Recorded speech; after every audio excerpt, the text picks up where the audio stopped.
Lazarte, a quien le damos la bienvenida.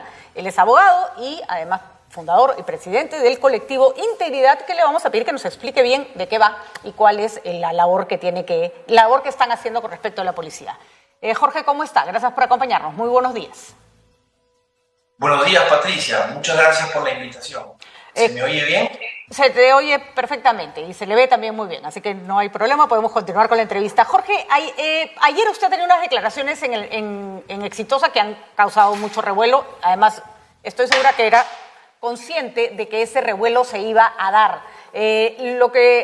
Con lo que quiere decir que no es que se equivocó, usted incluso puso un tuit que decía se tenía que decir y se dijo. Ese era un mensaje que usted quería colocar. Para entender la naturaleza del mensaje, le voy a pedir que nos ayude a entender además, primero, la labor que realiza el colectivo Integridad. Tengo entendido que es formado por la sociedad civil y lo que hace es recabar fondos para apoyar a los policías en su trabajo, con implementos, con insumos, con lo que necesiten. Sí, Integridad es un movimiento, una asociación civil sin fines de lucro que trasciende a esta campaña. Fue fundado hace 1 año y medio. Y hemos emprendido diversas iniciativas en defensa de nuestra democracia y de los derechos de la ciudadanía. En estos últimos tiempos que hemos visto una convulsión social muy grande, hemos visto necesario darle todo el apoyo que necesita la Policía Nacional para poder cumplir su labor adecuadamente en las calles. Nuestros policías no están bien protegidos, deberían estarlo, pero el Estado lamentablemente no cumple esa labor por temas burocráticos, por temas de corrupción, por temas de desidia en algunos casos. Es un Estado muy lento para hacer compras que se necesitan en situaciones de emergencia. Y nuestros policías no pueden esperar 3 meses a que le llegue un escudo, no pueden esperar 3 meses a que le llegue un casco o a que les den alimentación desde las 2 de la tarde hasta las 12 de la noche que termina su guardia. Integridad está formado por más de 6.500 peruanos. Esta colecta pública se inició hace 1 semana. Hasta el día de hoy hemos recolectado más o menos 650.000 soles y hemos hecho compras de más de 30.000 loncheras que han sido distribuidas a nuestros policías, más de 700 cascos, 300 escudos, y seguimos haciendo donaciones en la medida en que van entrando recursos a nuestras cuentas. Nadie puede estar en contra de una iniciativa de esa naturaleza. Para quienes hemos visto trabajar a la policía en las calles es un horror. A veces las condiciones no solo en las que enfrentan a gente que está enardecida, que está molesta, delincuentes, porque los hemos visto en muchos escenarios, sino, Jorge no me va a permitir mentir, cuando los trasladan a una zona de donde no son para poder poner orden, no tienen dónde dormir, comen lo que sea y como sea. O sea, en realidad, y ahí hay que resaltarlo, deberíamos estar más atentos a las condiciones de los policías en general, ¿no es cierto? Que obviamente se hacen muy notorias en procesos como este. Usted me decía, Jorge, que entiendo que entonces el colectivo de Dignidad no se ha formado a raíz de este evento, venía de antes. La primera propuesta, la primera iniciativa que lanza Integridad es crear el proyecto de ley que impide convocar a una asamblea constituyente sin aprobación del Congreso. Ese proyecto fue presentado al Congreso con el apoyo de más de 17.000 voluntarios, fue debatido en la Comisión de Constitución, posteriormente en el Pleno, y da origen a la Ley 31.399, que motivó la cuestión de confianza de Aníbal Torres, y que gracias a esa ley hoy no hay una asamblea constituyente en el Perú. A partir de ahí, cuando nos dimos cuenta que se podían hacer grandes cambios, emprendimos más de 20 iniciativas. Nuestra página web, integridadporelperú.com, es nuestra mejor carta de presentación de todo lo que hemos hecho en este último año y medio. Que obviamente es la que canalizan las leyes que ustedes consideran que son importantes para el país, con las que pueden estar en desacuerdo otros colectivos, otros grupos, es parte de la democracia. El problema, Jorge, quería preguntarte, ¿cuál es la relación, para comenzar, están identificados tus aportantes y cuál es la relación que existe entre el que aporta dinero y el policía? Ahorita te explico el sentido de la pregunta. No están identificados. En las cuentas de los 600.000 soles, el promedio de aportes es de menos de 100 soles, o sea, son miles. Esta es una colecta como la Teletón, donde una persona va a un banco y hace un depósito. Cuando aparece en el estado de cuenta el depósito, no sabe de dónde viene el depósito, pero no son donaciones significativas, son donaciones menores de gente de a pie. Yo creo que la mejor forma de darse cuenta de quién aporta es haciendo una pregunta en las redes sociales. ¿Quiénes han aportado? Y yo te aseguro que van a haber miles. ¿Tienen aportes, y ojo que esto no tiene por qué estar mala, tienen aportes de grandes empresas, por ejemplo, que les donan de pronto una cantidad de botellas de agua, de latas de atún? ¿Tienen ese tipo de aportes voluminosos que normalmente el aporte que hace la empresa? Solo uno. El primer aporte que hicimos fue una donación de la Sociedad Nacional de Pesquería de 100.000 latas de atún. Y ojalá otros gremios se puedan sumar a esta campaña y entregarnos más víveres para poder distribuirlos entre los policías. ¿Y cuál es el contacto que tiene usted, que tienen las personas del colectivo Dignidad, los voceros, las cabezas con la policía? Digo, con los mandos policiales, con la gente que toma las decisiones, que sale a la calle. El contacto es a través mío con la Comandancia General de la Policía, con la Dirección General de la Policía de Lima. Los voluntarios no tienen un contacto directo. El último domingo hicimos una campaña muy bonita en la prefectura donde fueron 70 voluntarios de integridad a armar más de 10.000 loncheras. Ese fue el primer contacto directo que hubo entre voluntarios y policías, donde básicamente se produjo un abrazo de agradecimiento. Pero más allá de eso, toda la responsabilidad y la canalización de las donaciones es directamente a través de integridad.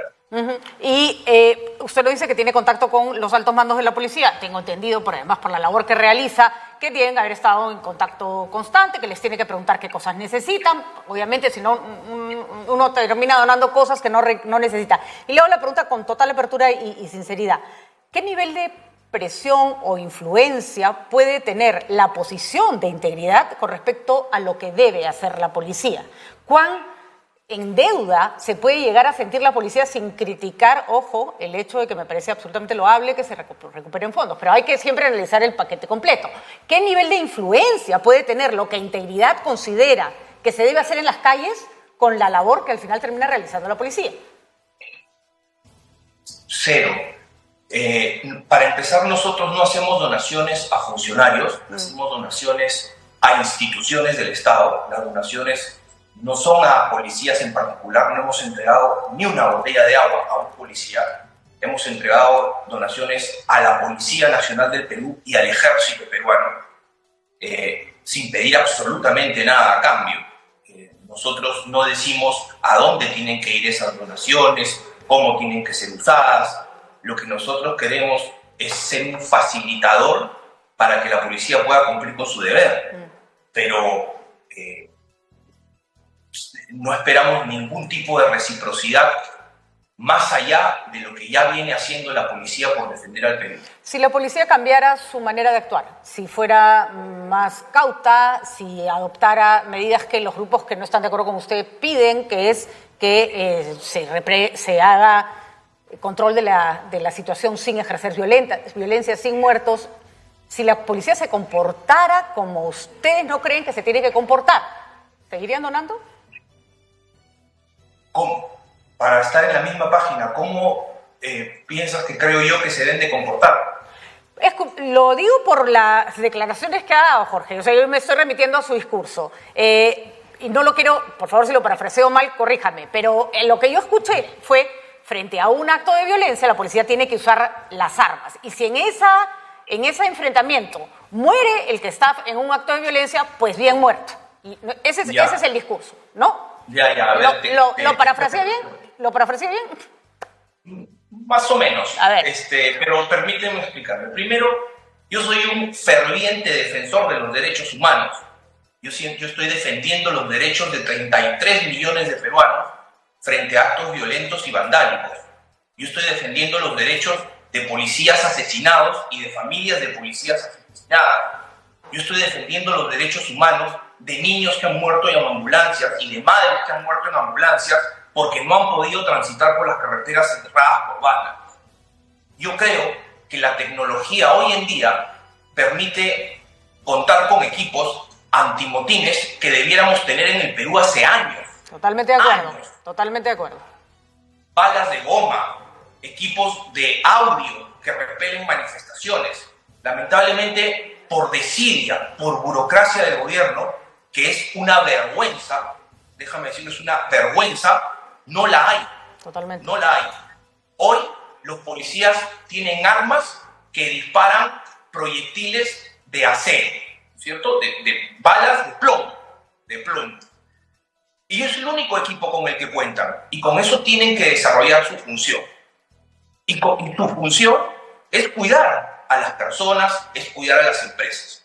Yo ayer en la entrevista con Nicolás Lúcar, a quien le agradezco muchísimo la invitación, respeto su opinión, Nicolás empezó diciendo que si una turba de gente se acercaba a un aeropuerto para tomarlo y para quemarlo, entonces la policía debía dejarlos pasar y que tomen el aeropuerto.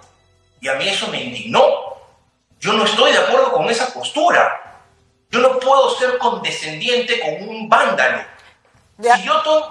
Si yo soy un policía, Patricia, yo soy un policía, y tengo detrás de la policía una ambulancia que tiene un niño moribundo agonizando, y tengo al frente a un grupo de vándalos que no deja pasar a la ambulancia, ¿qué cosa tengo que hacer? ¿Dejar que el niño muera? ¿O tengo que hacer todo lo que esté a mi alcance para que la ambulancia pase y el niño se salve? ¿Quién está infringiendo la ley? Lo que pasa, Jorge, esta es la situación que a mí me indigna. Yo entiendo y le aseguro que compartimos la indignación cuando un niño no puede pasar, cuando vemos que además dentro de una protesta legítima se cuela gente que lo único que quiere es destruir. Yo entiendo, eso no está en discusión y acá sí me gustaría que no se vuelvan maniqueos nuestros discursos con respecto a cómo los interpreta la gente. ¿No es cierto?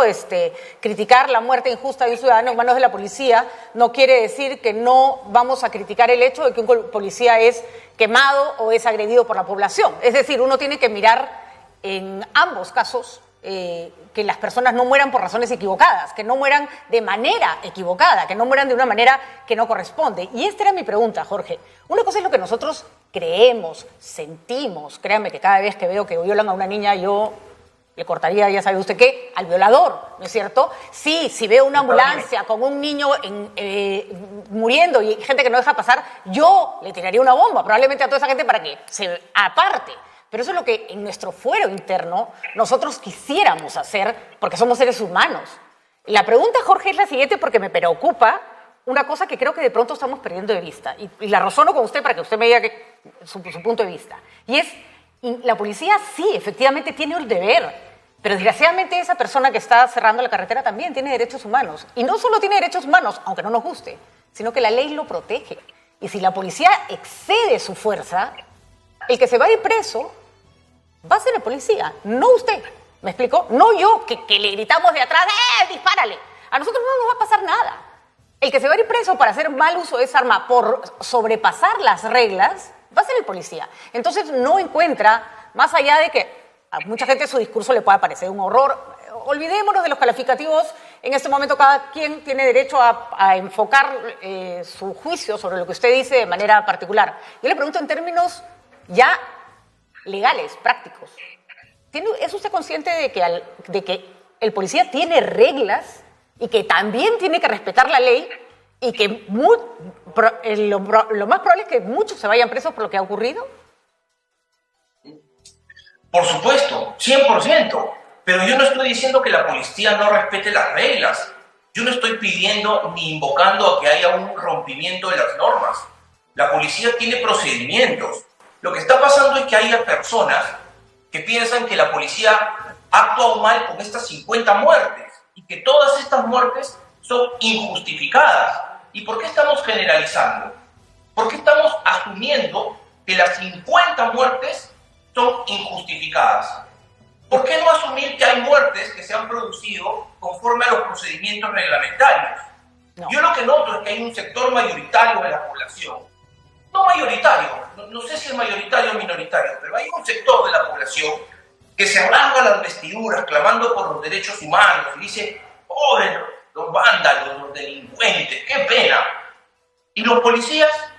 No. Y los policías que actúan de acuerdo al reglamento, yo lo único que invoco, Patricia, si hay algún policía, si hay algún miembro del ejército que no actúa de acuerdo a las normas, por supuesto que tiene que ser fiscalizado y sancionado. Lo que pasa... Pero ¿por qué asumimos eso? A ver, yo te explico... ¿Por qué asumimos que no se está actuando bien? Yo le explico por qué, Jorge. Porque primero usted está reclamando que no se generalice a un lado y está generalizando al otro. Me explico. Así como decir todas las muertes se han dado de manera ilegal, también es una generalización decir todas se han dado de manera legal. No sabemos, claramente. Y más allá de que hay que ver caso por caso, que sí, eso es natural en toda investigación, si usted ve, y ojo, esto es una característica que tal vez tenemos que ampliar un poco nuestro mapa, si usted ve las protestas en el mundo post-pandemia, todas, Estados Unidos, Brasil, Francia, mire, Hong Kong, hasta las mujeres en Siria, hasta las mujeres, en Irán que se arrancharon el velo. Todas han sido violentas. Este no es un fenómeno peruano. Hay algo que nos hizo la pandemia, algo ocurrió que la gente simplemente no está dispuesta a sentar, viendo probablemente cómo su vida es una desgracia hasta que lo mate un virus. Yo no sé, creo que nos falta como entender un poco lo que pasó con la pandemia. Pero el mundo nos mira con horror sin saber quién murió cómo, porque es absolutamente inaceptable e inaudito esa cantidad de muertos en un enfrentamiento con sociedad civil. Ojo, esto no es una guerra. No es una guerra. No tienes al frente un soldado. Ni siquiera tienes al frente, podemos pensar que están ligados con el terrorismo, pero ni siquiera tienes al frente terroristas, digamos, confesos y reconocidos como era con Sendero y con el MRTA. Por lo tanto, se te mezcolantea todo y... A ver, Jorge, ¿por qué cree usted que países que sí son absolutamente duros con la violencia están espantados por lo que ocurre en el Perú?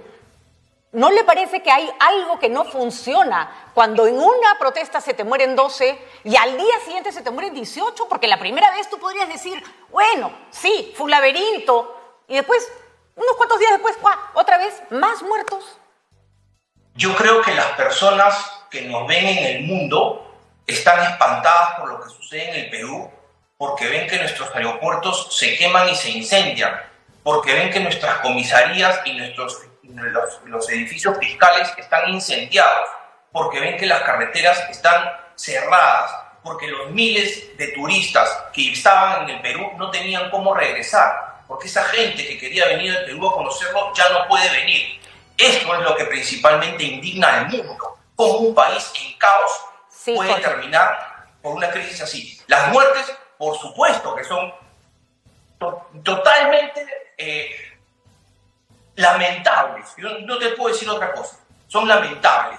Pero en algunos casos, yo no generalizo, Patricia. Yo no generalizo. Yo ayer en el programa de Nicolás fui muy claro y dije, las muertes que hayan sido ilegales y fuera de reglamento se tienen que investigar y castigar. Tú sabes que yo creo que en el fondo, por más que yo puedo ser muy duro y muy frío si quieres en mi análisis, pero yo creo que en el fondo pensamos igual. Yo creo, si tú aceptas que hay muertes que están justificadas y hay muertes que no, entonces estamos en la misma página. No, porque yo creo que hay muertes que se van a dar, que son producto de un enfrentamiento en el que probablemente el policía ni siquiera quería que se moría, pero a mí me preocupa algo, Jorge, y es que en el discurso que usted plantea y que es un poco la política del gobierno, es poner orden a cualquier precio, y eso nos convierte en criminales, y eso nos convierte, esa era la táctica de Sendero, te violento tanto que te hago comportarte como un terrorista. Y sí, repito, en nuestro foro interno podemos tener ganas de que estiren una bomba y todos desaparezcan, pero existen reglas. Y claramente el nivel de muertos que ha cobrado esta protesta es absolutamente inusual. Y discúlpeme, Jorge, que lo contradiga. Claro que el mundo nos ve espantado cómo toman aeropuertos, pero la crítica que viene de todos los niveles es, ojo, protejan sus derechos humanos, dejen de balear a la gente. Y lo dice el Papa, lo dicen presidentes de países que no son comunistas. Ojo, no es riesgo de la generalización, Patricia. Fíjate el riesgo de la generalización. ¿Cuántas muertes han habido en estas protestas? Más de 60.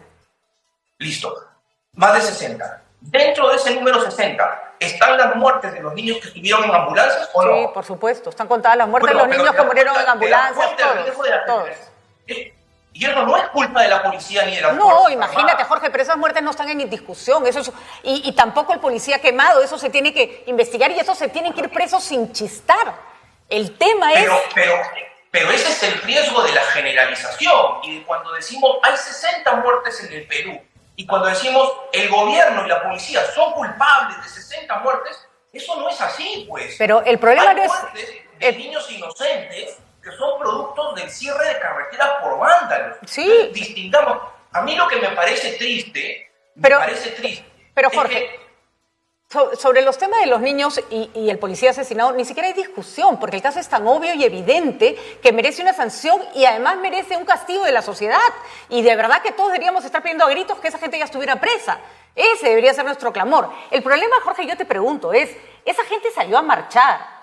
Te podrá gustar la causa por la que marchen, incluso las formas como marcha, pero salir a marchar, salir a ejercer un derecho y morir en la calle, o incluso ni siquiera salir, estar pasando por ahí que te caiga un balazo en la cara. Y créeme, he hablado con gente cuyo hijo salió de un restaurante y le cayó un balazo y lo mataron. Ni siquiera estaba protestando. ¿Cuántos fueron?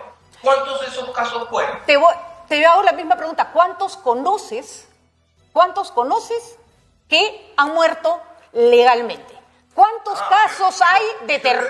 Es que te volteo la pregunta y la gente tiene que ser presumida, para comenzar, inocente, nos guste o no.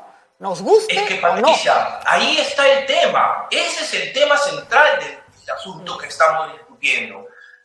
Yo te digo, ¿cuánta gente murió en estas protestas de manera justificada y cuánta gente murió de manera injustificada? ¿Pero a qué le llamas una muerte justificada? Que ese es un punto tampoco en el que no coincidimos. Si yo soy un policía, estoy con 10 policías a mi costado con escudo, y viene una persona con una botella de queroseno, con una mecha, y me la va a tirar, y me voy a quemar, antes de que me queme yo y mis compañeros policías, entonces yo tengo que repeler ese ataque en legítima defensa y dispararle al agresor. Esto para mí es una muerte justificada. Jorge, las explicaciones... A ver, Jorge, a ver. La gente tiene, en el peor de los casos, que ni siquiera comparto, pero en el peor de los casos, la gente tiene brazos, tiene piernas. La mayoría de los disparos son a la cabeza, Jorge. La mayoría de los disparos son a la cabeza. Les puedo mostrar imágenes, Jorge, de gente que sí tiene una piedra y que le revientan la cabeza con una bala. Le puedo mostrar imágenes de personas que están corriendo después de haber arrojado no sé qué y se les dispara por la espalda. Lo que pregunto es, ¿qué probabilidades hay de que usted, su familia, su primo, sus hijos, el día de mañana se vean en una situación similar? Es que, Patricia, yo no te digo lo contrario. Pueden haber habido muertes de inocentes, sin duda. ¿Son lamentables? Sin duda. Yo cuando pienso en una operación donde, por ejemplo, hay secuestradores y una operación de rescate. Sí, pero no es el caso. Es que sí es el caso. Sí es el caso, porque estamos en una situación donde hay delincuentes violentos con armas, con bombas molotov, porque las comisarías, los aeropuertos no se incendian con un castillo de carbón y un poquito de leña, ¿cierto? Se incendian con combustible y con botellas cargadas. Esa gente es una amenaza. Lo que pasa, Jorge, y entiendo el punto, no lo comparto, lo que pasa, Jorge, es que lo que usted está pidiendo, por una necesidad de orden, es que el policía cometa un acto de ilegalidad. Y el problema es que por más que esos sentimientos sean justificados para usted, el que se va a ir preso es el policía. Y lo que pasa, Jorge, es que los que piden eso nunca están en los zapatos del policía, porque yo le aseguro que ni usted ni ninguno de sus familiares es policía, ni en los zapatos del que está frente al policía, que en la mayoría de los casos además es amigo, compañero de colegio, compañero de carpeta del policía. Se da cuenta que la presión de determinado grupo social, discúlpenme que use la palabra que todos odian, con privilegios, empuja a una sociedad a una situación de la que las consecuencias no las va a sufrir usted. Pero tú estás diciendo, Patricia, que el policía se va a ir preso. Sí. ¿Por qué? ¿Por qué se va a ir preso? ¿Porque actuó legalmente? No, porque lo más probable, y eso está además, incluso, Jorge, si la persona tiene una bomba molotov, incluso ese delincuente al que tenemos ganas de dispararle en la cabeza tiene derechos. Y la policía, ni usted ni yo no lo podemos saltar, porque si no lo saltamos para dispararle, porque lo odiamos, nos vamos a ir presos. Porque esto no es la ley de la selva. Cuando un policía está defendiendo su vida en legítima defensa, esto no te lo digo yo, te lo dicen todas las normas internacionales. Sí, Jorge, pero... Patricia, tiene derecho a matar al agresor. Pero yo solo le digo, Jorge, yo solo le digo, en defensa de su vida. Yo solo le digo, ese policía va a tener que enfrentar un juicio porque el número de muertes civiles por actos de protesta es altísimo. Y lo que ustedes están pidiendo, es que personas que están en un lugar donde usted nunca va a estar, haga cosas para su tranquilidad que el día de mañana a esa persona le va a costar la libertad.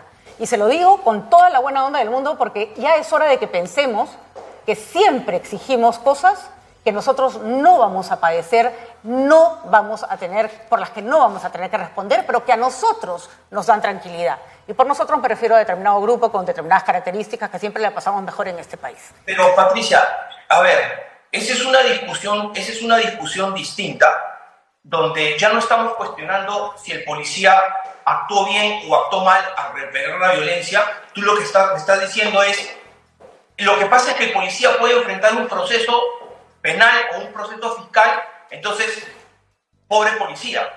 El policía tiene un deber, y si como consecuencia del ejercicio de ese deber hay que enfrentar una investigación, es parte de su función. Sí, Jorge,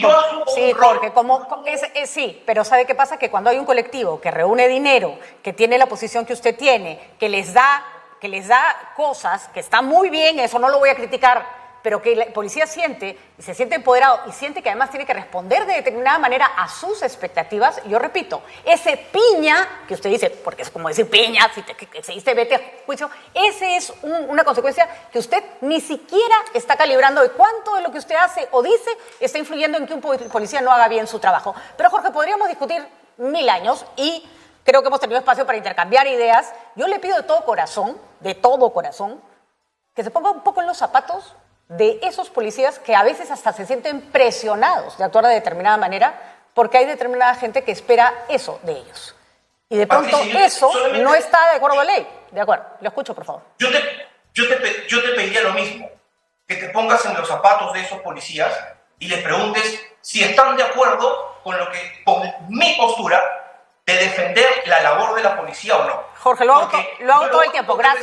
Gracias por la pregunta. Yo lo único que he recibido son muestras de agradecimiento y de aprecio de policías y de fiscales y de familiares de policías y militares y de familiares de policías y militares por hablar con claridad, decir las cosas como son, resaltar tu labor y hacerles saber que lo que están haciendo está bien, que no todo lo que hacen es malo. Pueden haber irregularidades y son excepcionales y hay que investigarlas. De acuerdo, pero la labor de la policía hay que defenderla, agradecerla y enaltecerla. La labor de la policía hay que aplaudirla y también como sociedad tenemos que pedir que la policía, aunque la situación sea injusta o horrenda, tiene que actuar de acuerdo a la ley.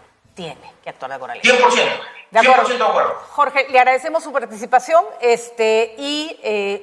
le cuento, tengo muchos amigos policías con los que también converso y en eso debo confesarle que jamás se me ocurre tomar una postura sin escuchar a la otra parte. Gracias por haber estado con nosotros. Que tenga un buen día. Igualmente, Patricia. Muchas gracias por la invitación.